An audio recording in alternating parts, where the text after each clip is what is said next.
recognize now my friend, my colleague from the great state of Missouri, a man who grew up in the St. Louis region, right by one of these nuclear processing facilities and the landfill where the government dumped the waste and then lied about it. A man I'm proud to have in this fight, Senator Eric Schmitt. Madam President.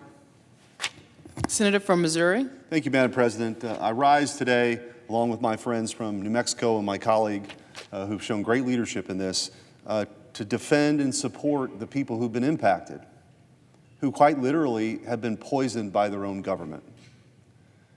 As was mentioned, I grew up in Bridgeton, Missouri. Bridgeton is ground zero, the epicenter of some of the waste that was dumped, the hazardous, the toxic, the radioactive waste that was dumped there. And just to take a step back, after World War II, St. Louis, the city itself, was the main population center. St. Louis County, which lies to the west of St. Louis City, had a lot of open land, a lot of opportunity. And the folks coming back from World War II who wanted to start a better life found that American dream in St. Louis County, where I grew up. And as they traveled west to places like Bridgeton and other zip codes that are now included in this bill, something else was following them. Something else was headed west. And it was this radioactive waste that they had no idea. No idea was in their water, below their feet, affecting them, poisoning them, and killing them. And I think back, my parents still live there, by the way, but I think back to those friends and those neighbors I had. And as Senator Hawley mentioned, these are folks, these are the waitresses, these are the truck drivers, these are the hairstylists, these are people who go to work every single day and they just want a better life for their kids. They might teach in that local school. They were creating these communities that were new, but again, their government had dumped toxic materials that were poisoning them. And what they wanted, again, was to live the American dream. By no fault of their own, they happened to live in an area, whether they were downwind or whether it was in their water,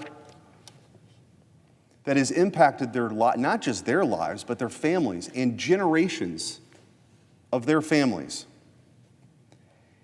And this legislation, it won't make them whole, but it's some measure of compensation. It is some measure of justice. And I know that some people have talked about cost. Look, we do a lot of things here. We spend a lot of money. And we can debate on whether or not that's worth it or not, or these are our priorities. But I think if we took off the red jerseys and we took off the blue jerseys and really focused on what we should really be doing here, in a government that is supposed to have limited powers, one of the things that we should be doing is protecting our own citizens. And that's what this vote is about. It's living up to the promise that we made to the people when we got elected, which was that we were going to fight for them. And this is an opportunity to go do that. It is the ability in a number of zip codes and in states across this country for people that worked there, who helped, Senator Hawley mentioned, who helped build America back up, or were working to save,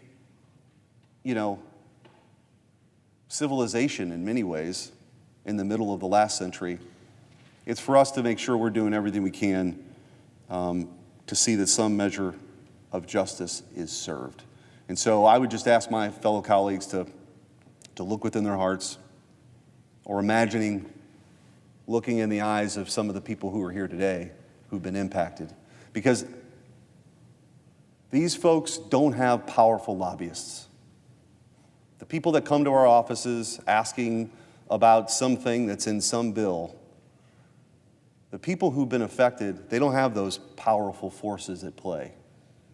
This is something that has bubbled up in a bipartisan way, again, to support the people that we represent that have been impacted.